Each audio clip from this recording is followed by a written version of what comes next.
Hi friends, ഇന്ന് നമ്മൾ തയ്യാറാക്കാൻ പോകുന്നത് ഗോതമ്പ് പൊടി വെച്ചിട്ട് സൂപ്പർ ടേസ്റ്റിൽ തയ്യാറാക്കാൻ പറ്റുന്ന ഒരു ഈവനിങ് സ്നാക്കാണ്. പെട്ടെന്ന് നമുക്ക് തയ്യാറാക്കാൻ പറ്റുന്നതാണ്. നമ്മൾ ചപ്പാത്തിയൊക്കെ തയ്യാറാക്കിയതിന് ശേഷം ബാക്കി വരുന്ന ആ ഒരു മാവിൽ നമുക്കിത് തയ്യാറാക്കി എടുക്കാവുന്നതാണ്. നമ്മൾ ഫ്രിഡ്ജിലൊക്കെ വെച്ചിട്ട് പിറ്റേന്ന് ചപ്പാത്തി തയ്യാറാക്കിയാൽ നല്ല സോഫ്റ്റ് കാണില്ല. അങ്ങനെയൊക്കെ വരുന്ന സമയത്ത് നമുക്ക് ഇതേപോലെ തയ്യാറാക്കാവുന്നതാണ്. സൂപ്പർ ടേസ്റ്റുമാണ്, വെറൈറ്റി ഐറ്റമാണ്. എല്ലാവരും തയ്യാറാക്കി നോക്കുക. ഞാനിപ്പോൾ ചപ്പാത്തി പരത്തുന്നത് പോലെ വലുതായിട്ട് പരത്തി എടുത്തിട്ടുണ്ട്. ഇനി നമുക്കൊരു ഷേപ്പ് കൊടുക്കാനായിട്ട് ഞാനൊരു ചെറിയ ബോട്ടിലിൻ്റെ അടപ്പെടുത്തതിന് ശേഷം ഇതേപോലെ ഒന്ന് കട്ട് ചെയ്ത് കൊടുത്തിട്ടുണ്ട്. നമുക്കിഷ്ടമുള്ള ഷേപ്പ് കൊടുക്കാം, ഇങ്ങനെ തന്നെ കൊടുക്കണമെന്നൊന്നുമില്ല. ഞാൻ ഇതേപോലെ എടുത്തതിന് ശേഷം ഇതേപോലെ അകത്തേക്ക് ഒന്ന് പ്രസ് ചെയ്യുമ്പം ഈ ഒരു ഷേപ്പിന് കിട്ടിയിട്ടുണ്ട്. കണ്ടോ, ഇതിങ്ങനെ തന്നെ ഇരിക്കും. അതിനുശേഷം നമുക്കിത് 2-3 മിനിറ്റ് ഒന്ന് വേവിച്ചെടുക്കാനായിട്ടുണ്ട്. ഞാനിപ്പോൾ ഇതേപോലെ ഒന്ന് വേവിക്കാനായിട്ട് വയ്ക്കുന്നുണ്ട്.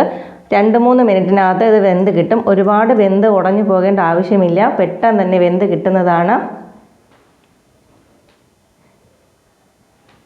ഇപ്പോൾ 1-2 മിനിറ്റ് കഴിഞ്ഞിട്ടുണ്ട്. നല്ലതുപോലെ തിളച്ച് വരുന്നുണ്ട്.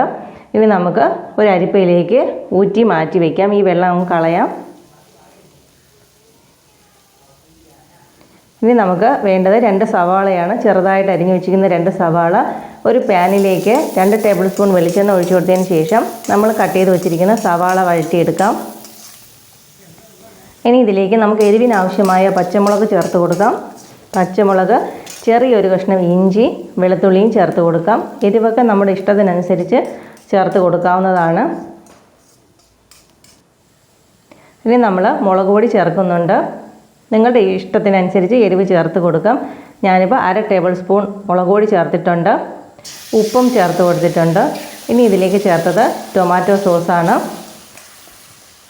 നമ്മൾ ടൊമാറ്റോ സോസ് തയ്യാറാക്കുന്ന വീഡിയോ ഒക്കെ അപ്ലോഡ് ചെയ്തിട്ടുണ്ട്. വിലക്കുറവിൽ കിട്ടുന്ന സമയത്ത് നമുക്കിതേപോലെ സോസ് തയ്യാറാക്കി വെച്ചിരുന്നാൽ ഇതേപോലെയൊക്കെ നമുക്ക് തയ്യാറാക്കി കൊടുക്കാവുന്നതാണ്.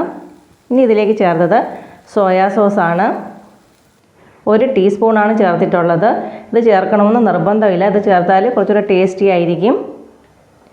അധികം വിലയൊന്നുമില്ല. നമ്മുടെ സൂപ്പർ മാർക്കറ്റിലൊക്കെ അവൈലബിൾ ആണ്. 25 രൂപയെങ്ങാണ്ടേ ഉള്ളൂ.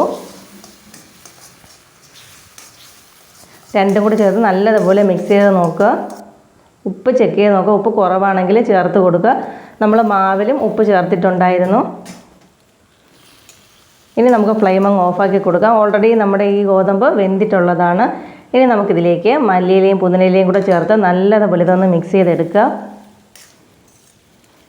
അതിനുശേഷം ചെക്ക് ചെയ്ത് നോക്കുക. പുളിപ്പും ഉപ്പും എല്ലാം ചെക്ക് ചെയ്ത് നോക്കുക. കുറവാണെങ്കിൽ ചേർത്ത് കൊടുക്കുക. ഇത്രയേ ഉള്ളൂ. നമ്മുടെ സൂപ്പർ ടേസ്റ്റി ആയിട്ടുള്ള ഐറ്റം ഇവിടെ റെഡി ആയിട്ടുണ്ട്.